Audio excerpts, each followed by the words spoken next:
Is this going to be the year you stop making excuses? I can't. I'm too old. I'm too young. I'm too fat. I'm too thin. I can't. Right? I can't. I hear this all the time. All the reasons that you can't do something. Don't tell me you can't. Don't give me excuses. What's the reason you've given yourself why you can't be successful and you can't be better? There are people out here that could be more successful, but you have thought your way into a depression. You have thought your way into gravitating and moving into the direction of anything and anybody that's negative. Everything about your life that you've decided that you want it for yourself is so negative, but yet you're expecting to produce positive results. And it doesn't stop if you don't make it stop. So recognize the excuses are not valid. They aren't. They're trumped up. They're conjured up. They're fabricated. They're lies. And how do you stop the lies? You stop the lies with the truth. And the truth is, you have time. You have the skill. You have the knowledge and the support and the willpower and the discipline to get it done. A lot of you are trying to find inspiration and motivation with a depressed mindset. You're depressed because you're not doing with yourself. You don't find inspiration by not living in the grip of life. You need to live in the grip of life to find inspiration. Put challenges in front of yourself. When you put a challenge in front of yourself and you attack it, that's when you find inspiration.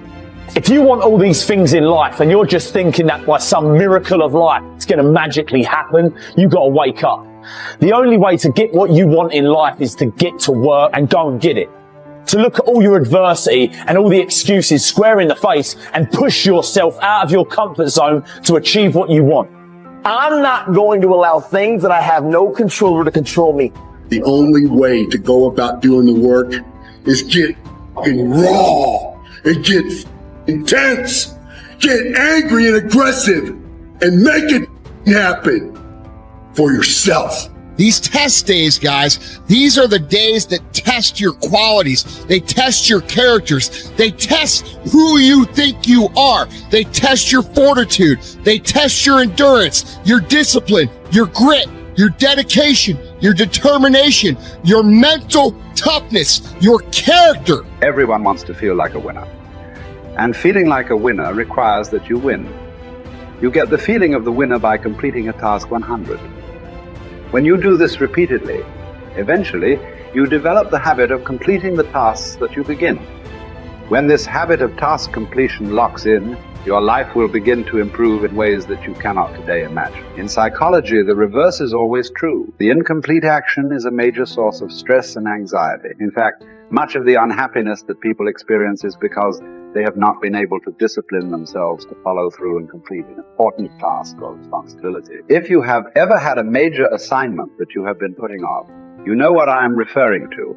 The longer you wait to get started on an assignment, and the closer the deadline approaches, the greater stress you experience. It can start to keep you up at night and affect your personality. But when you finally launch into the task and push it through to completion, you feel a great sense of relief and well-being. It is almost as if nature rewards you for everything that you do that is positive and life-enhancing. At the same time, nature penalizes you with stress and dissatisfaction when you fail to do the things that move you toward the goals and results that are important to you. Pick something, right? Pick something, a nameable goal, and then try to implement it. And what'll happen is you'll learn a lot by trying to implement it. And one of the things you might learn is what a slightly better goal might be.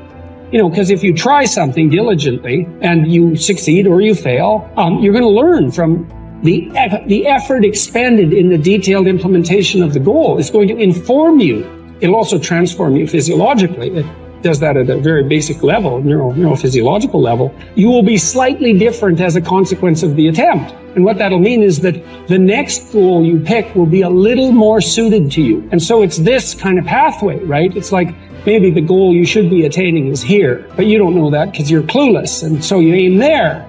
Well, it's better than there. And it's not nothing. It's not cessation of movement. And you know, if you're supposed to go there and you go here, but you walk diligently towards it, you're a little closer once you get to here than you were here. And it's this oscillating self-corrective process that leads you to the final star.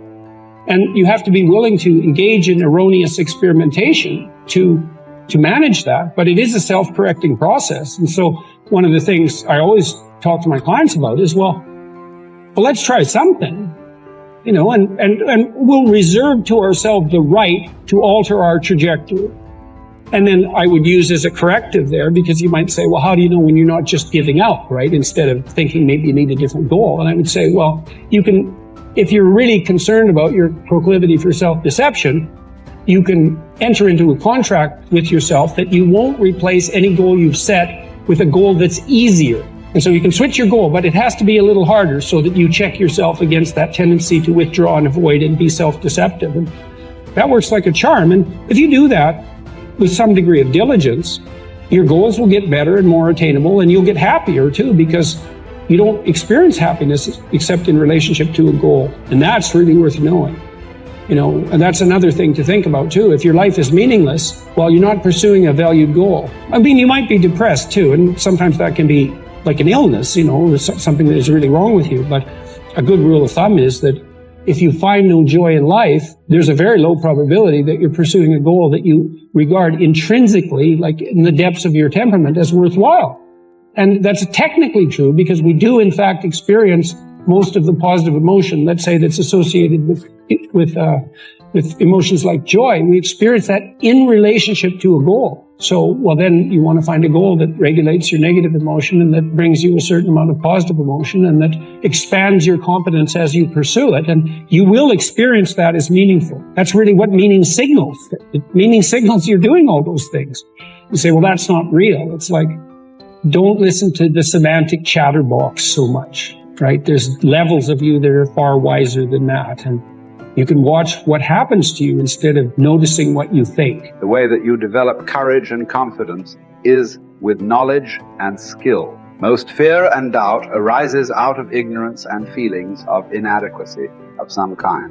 The more you learn the things you need to know to achieve your goals, the less fear you will feel on the one hand, and the more courage and confidence you will feel on the other. Think about learning to drive for the first time. You were probably extremely tense and nervous and made a lot of mistakes. You may have driven erratically and been a danger to yourself and others. But over time, as you mastered the knowledge and skills of driving, you became better and better and better, and your confidence increased. Today, you can quite comfortably get into your car and drive across the country with no fear or worry at all. You are so competent at driving that you can do it well without even thinking about it. The same principles apply to any skills you need to learn to achieve any goal you can set for yourself. There's some times where the mind gets overwhelmed and you cannot slow it down, but by these certain tools I developed, by not allowing your mind to get away from the moment. You have to think about the exact moment that you're in. But I saw when I was younger, the moment became too big. When it became too big, I spazzed out and I would quit. But now I don't think about even like an hour from now, I'll be eating. I don't even go there. Because then your mind, no, we must embrace this, because now you have to be a leader in this moment. It's not about you just getting through it. I had 5 guys, and 6 including me, in my boat crew. Now I was the boat crew leader. So now another trick is this: if you don't think about yourself, there's no pain. Which can also lead to pain later on in your life. But in these moments when you're struggling, if you are a true leader and you're worried about your men or women beside you, your mind doesn't care how cold you are anymore. Your mind's only worried about taking care of the men and women beside you. So I started realizing, man, if I take care of these cats and I let them right in the worst moments, my mind is no longer thinking about, you're miserable, David Goggins, get the hell out of here. You're thinking about, how is John? How is Andy? How is Sam? How is Pete? How are you guys doing? You're not thinking about me. So there's so many things you can do to get outside your own head to then allow your body to just be like, hey, we're just a machine. But you have to let your mind be able to process all these different tactics to do that. Take a different vantage point in life. When you are in the hell, you can't see the beauty of being in it when you're in it. Get on top of that mountaintop in your mind. Get up that mountaintop and look down on what you're doing. You can see a whole different world. And that world is beautiful, but you got to get a different vantage point in the suck. Don't be in it. Spiritually, get out of it. Get that soul. Look down on what you're doing. Be amazed by the process of where you're at now and where you came from.